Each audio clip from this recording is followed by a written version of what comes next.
Oi, meus amores, vamos dar início à nossa terça-feira, 21 de abril de 2020.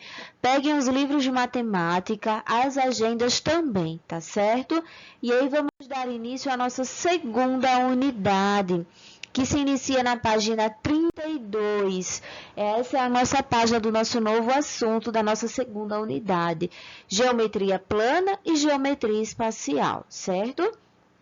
Peço que vocês acompanhem no livro, tá? Porque aqui nem sempre fica bom a imagem, tá? A geometria é a parte da matemática que estuda as formas da natureza. Tudo tem forma, seja ela definida ou indefinida. Na geometria, todos os elementos são formados por linhas, sejam elas curvas ou retas. E aí a gente tem essa imagem, a linha curva ou a reta, certo? A geometria pode ser dividida em dois grupos, geometria plana e geometria espacial, certo? Vamos dar continuidade. A geometria plana estuda as figuras planas. A geometria espacial estuda os sólidos geométricos. E aí nós temos as figuras planas que não são redondas, ou seja, elas são bicudas, que aí temos o quadrado, triângulo, retângulo. E tem a figura não plana, que é redonda, o círculo, certo?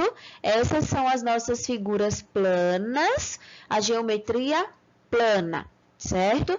Na geometria plana, nós temos as vértices, que são aqui, ó, as pontinhas, e temos os lados, certo? Preste bem atenção. E os sólidos não redondos, que aí são a geometria espacial, que ela estuda os sólidos geométricos. E aí o quadrado a gente já não chama mais de quadrado, chamamos de cubo. E aí o retângulo já não chamamos mais de retângulo, chamamos de paralelepípedo. E a pirâmide, que já não chamamos mais de triângulo, ela se chama pirâmide, certo? Espero que vocês tenham compreendido até o momento. E aí, passando a página, na página 33, temos os sólidos geométricos redondos, que o círculo a gente já não chama mais de círculo, a gente chamamos de esfera. O cilindro, e aí a gente já tem o cilindro, que é a junção do círculo, tá? E temos o cone, que já não é mais triângulo, é o cone. Tá certo?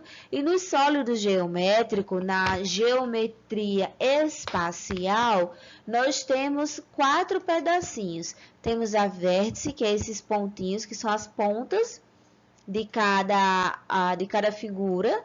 Temos a face, essa partezinha, e temos a aresta, que são os riscos, as linhas. Tá certo? Espero que vocês tenham compreendido até o momento. Caso contrário, só voltar o vídeo, tá bom? Vamos dar continuidade. A tia trouxe exemplos aqui para facilitar para vocês, tá certo? Geometria plana, figuras planas, triângulo, quadrado, retângulo e círculo, tá? São essas 4. Compreendido até o momento? E na geometria plana, com figuras planas, nós temos as vértices, que são as pontas, e o lado, que são os lados propriamente ditos, certo? Vamos dar continuidade. Geometria espacial, nós temos os sólidos geométricos, que aí já muda o nome, são os mesmos desenhos, porém a gente muda. Tá? A tia vai tentar colocar a canetinha aqui. Olha só, o nosso cubo, que já não chamamos mais de quadrado, o paralelepípedo, a esfera, o cilindro, o cone, a pirâmide. Temos 6. E aí, ó, aqui embaixo, olhem só aqui, ó, a tia fazendo a setinha aqui. E aí, ó, a face é essa partezinha laranja, que são os lados propriamente ditos. A aresta são os risquinhos que a gente forma os sólidos. E a vértice são os pontinhos, igual lá na geometria plana, tá? Os pontinhos continuam sendo vértice. tá bom? Espero que vocês tenham compreendido. A tia trouxe essas imagens para as nossas aulas ficar mais divertida e também para que vocês possam compreender melhor, tá certo? Essa é a diferença. E aí vamos realizar a atividade, que é da página 33 à página 35, são 8 questões. Na questão 1, Pedro e Letícia gostam de brincar montando os objetos. E veja os brinquedos que eles construíram. E aí tem a pergunta: que forma geométrica você pode perceber no brinquedo? Elas aparentam ser planas ou espaciais? E aí vocês podem copiar aqui do lado mesmo no livro, tá certo? Sem nenhum problema. Coloca pequenininho que dá certo. Na questão 2, quanto às vértices de cada sólido não redondo a seguir, e vamos circular as vértices de cada figura dessa.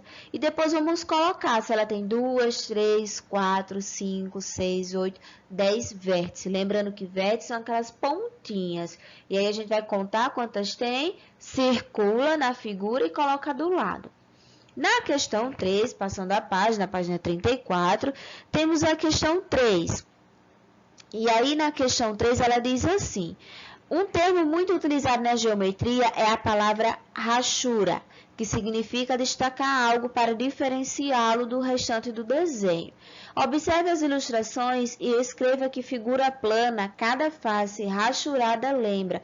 E a face rachurada é essa laranjinha que está riscada. Isso nós chamamos de rachura, tá certo? E aí essa primeira figura, ela lembra o quê? Lembrando que temos que escrever em figura plana, tá certo? Vamos escrever em figura plana e não na geometria espacial. Na questão 4, vamos circular as vértices no desenho e depois colocar quantos vértices ela tem, tá certo? Na questão 5, os sólidos geométricos podem ser planificados ou planificar algum sólido geométrico. Podemos visualizar todas as suas faces em um mesmo plano. Esta é a planificação de um cilindro. E aí, nesse cilindro, nós temos o retângulo e temos dois círculos, ou temos o paralelepípedo e as duas esferas. E aí, abaixo, a gente vai identificar o sólido geométrico que está sendo planificado em cada figura. Para a gente formar essa primeira figura, nós precisamos de quais figuras?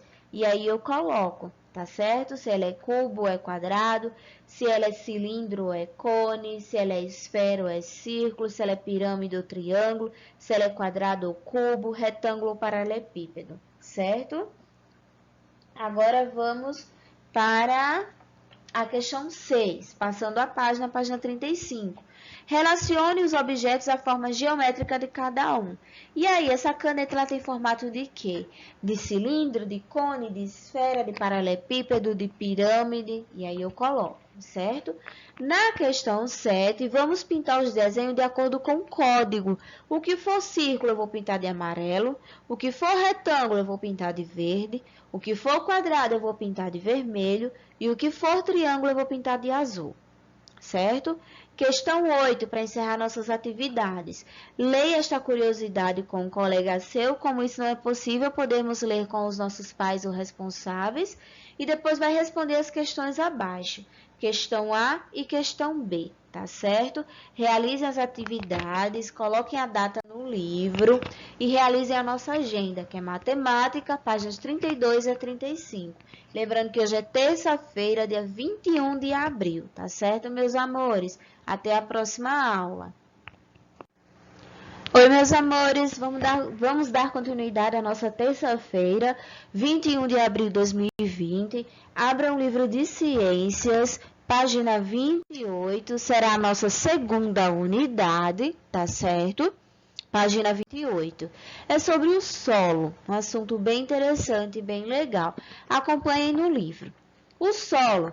Você já se perguntou a respeito do chão sobre o qual crescemos e vivemos? Observe a imagem e converse com seus colegas sobre o questionamento a seguir. De que você acha que é feito o solo em que pisamos? Será que todos os solos são iguais? Como cada solo se formou? Todos os seres vivos habitam a crosta terrestre, tá? Acompanhe aqui, ó, crosta terrestre. Camada mais externa do nosso planeta. O solo é a superfície sólida da crosta terrestre, onde pisamos, plantamos e construímos. As rochas da crosta terrestre, pouco a pouco, foram sofrendo transformações devido... Ai, me perdi, gente. Devido à ação do vento, da temperatura, dos seres vivos e das águas, da chuva, dos rios e dos mares. Com o tempo, as rochas foram quebradas em pedaços cada vez menores, que se juntaram aos restos dos vegetais e de animais mortos, formando assim o solo. É do solo que retiramos grande parte do nosso alimento e construímos nossas casas, por isso devemos cuidar bem dele. Subsolo, vamos falar sobre o subsolo. Deixa eu apagar aqui, a tia está aqui, ó. Subsolo, vamos lá. Chamamos de subsolo a camada da crosta terrestre encontrada abaixo do solo. Nele há muitos minerais como o ferro, o cobre, o ouro, a prata, bem como os dois combustíveis essenciais, o petróleo e o carvão mineral. A partir do petróleo são fabricados combustíveis como a gasolina. E aí, ó, vamos passar a página. Eita, tia, voltou até demais. Na página seguinte, tem falando sobre o que constitui o solo. Os solos são formados por material mineral, areia, argila, que são fragmentos de rochas, e por material orgânico, são restos de animais e vegetais. O solo permeável. O que é um solo permeável? É um solo arenoso, possui uma quantidade maior de areia devido à sua composição. Esse tipo de solo possui poros entre os grãos de areia que facilitam a passagem da água, por isso diz-se permeável. Por causa da sua permeabilidade, o solo arenoso não acumula água, é pouco úmido, costuma formar terrenos secos e precisa ser irrigado. Isto é, necessita de que a água de um rio ou poço seja levada até ele. E aí essa imagem que está na tela é do assunto anterior e a tia vai já mostrar para vocês, tá? Continuem acompanhando no livro. Solo impermeável. Como exemplo, temos o solo argiloso, diferentemente do solo arenoso. A argila é composta por partículas menores e com menos espaços entre si, o que deixa o solo impermeável. Pode ser impermeável o solo argiloso. Forma terrenos úmidos, retém muita água, ele precisa ser drenado, ou seja, o excesso da água necessita ser retirado. Isso pode ser feito através de valas ou colocando tubo para escoar a água.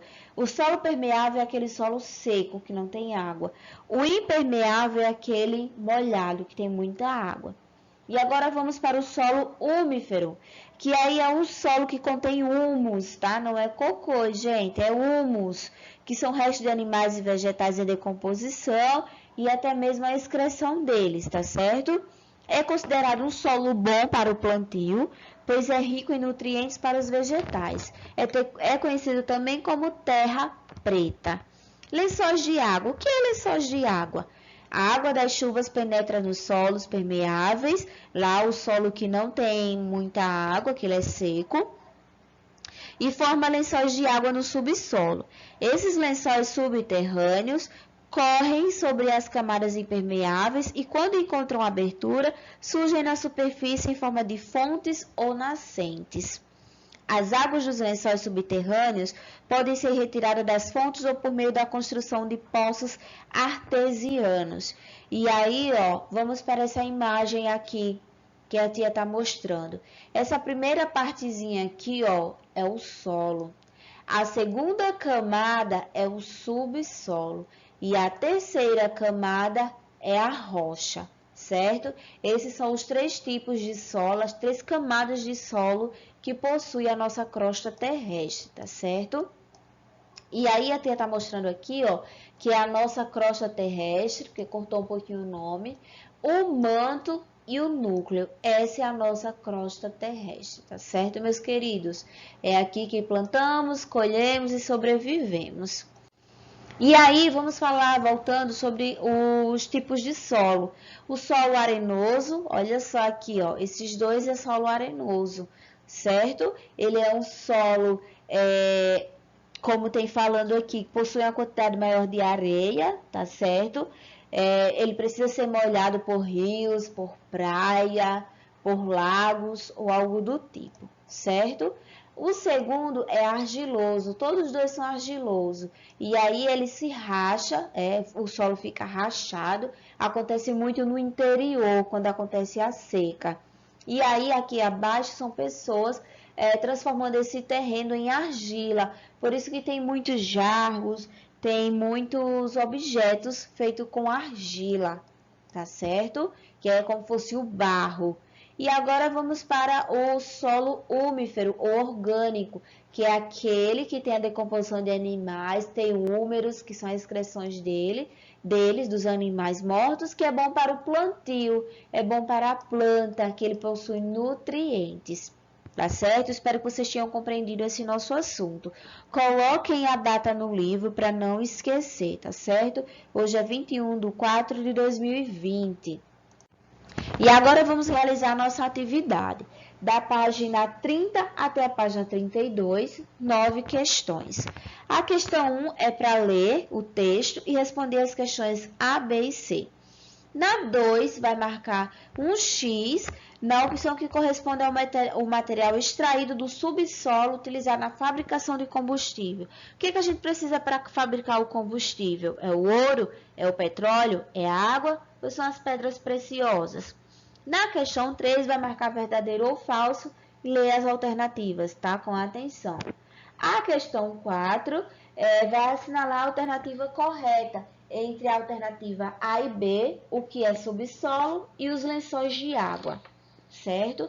Passando a página 31, temos a questão 5. Vai explicar a frase a seguir. O subsolo é uma fonte de recursos para o ser humano. E aí a gente vai explicar essa frase. Na questão 6, vai observar essas duas falas e vai encontrar a solução para esses problemas. Na questão 7, vai observar as duas imagens e vai colocar se é um solo, as três imagens, duas imagens no caso, né? O solo A e o solo B, tá certo? O que terreno é esse? É um solo arenoso? É um solo argiloso? É um solo úmifero? Que tipo de solo é? E depois vai explicar as características deles, tá certo? Vamos para a página 32. A questão 8, vai escrever com suas palavras como se formou o solo. A gente já leu, a tia explicou, dúvidas, pode procurar um dicionário, pode pesquisar na internet sem nenhum problema e escreve com suas palavras como o solo se formou. Na questão 9, temos a alternativa A, B e C e vai fazer uma entrevista com um adulto e vai responder, tá certo? Qual o tipo de solo presente na cidade onde mora? Há cultivo de algum vegetal na região, e aí vai informar se é qual ou quais. E a alternativa C, o solo sofre com alguma forma de poluição? Caso sim, coloca. Caso não, coloca não, tá certo? Realiza a nossa agenda, 21/4/2020, terça-feira, Ciências, página 28 a 32, tá certo, meus amores? Até a próxima aula.